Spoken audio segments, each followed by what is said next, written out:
actually, you know what? Let's get into that, Jimbo. Let's Yep. get into the franchise quarterback, because that's something else that Eric DeCosta addressed when he was asked by the media over at the Combine.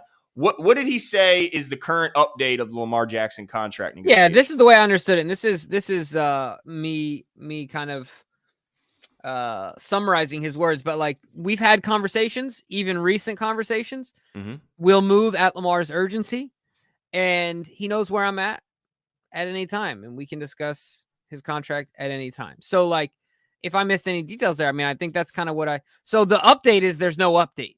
Right. And that Eric knows, or Lamar knows where Eric is, right?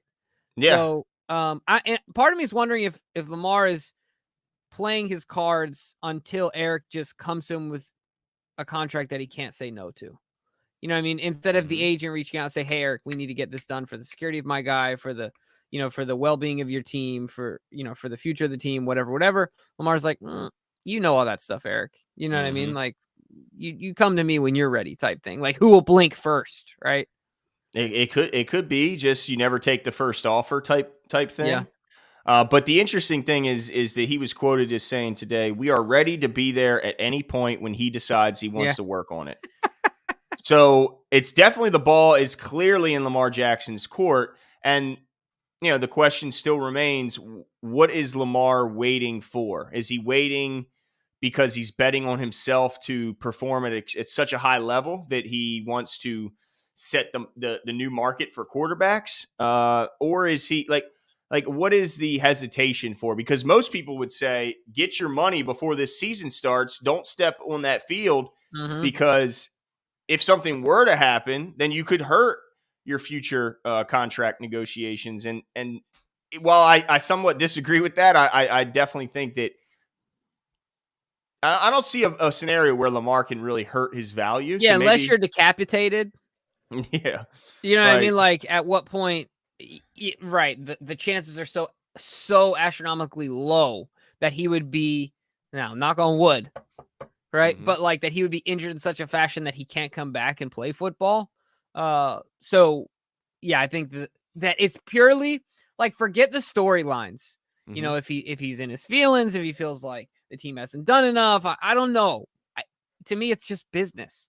It makes common sense for me to say, if I'm Lamar Jackson, why now? Why now? Like, if the Ravens are pushing for now, there's got to be a reason. And that's simply because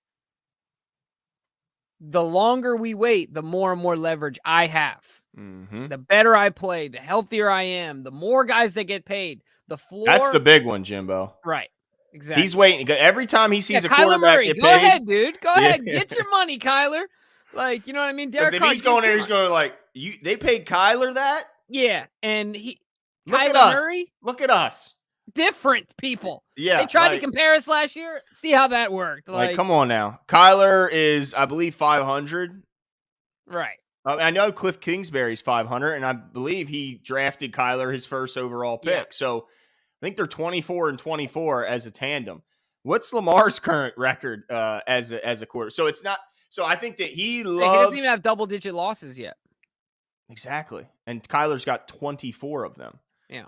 And also was pretty embarrassing in their last outing, where he had 2 picks, no touchdowns, and I think like 170 total yards. So, and the huge games, like when they could have clinched the division against the Seahawks, and like, I mean, there's a lot of stuff where Kyler just, especially considering all the weapons he has. My goodness, they built the entire. I mean, the Ravens did too. I mean, the Ravens definitely went all in on their scheme and all that stuff, but.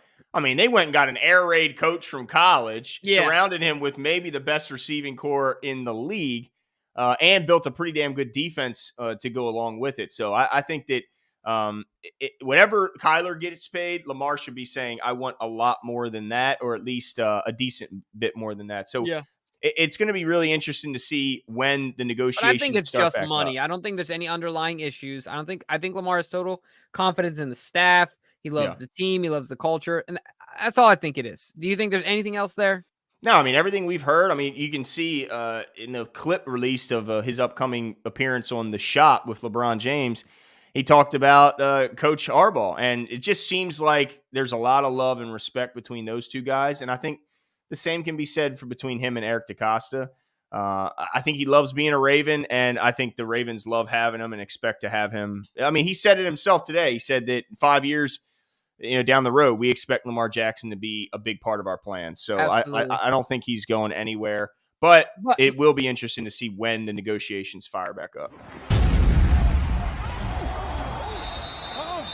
Don't get nervous because I'm here now.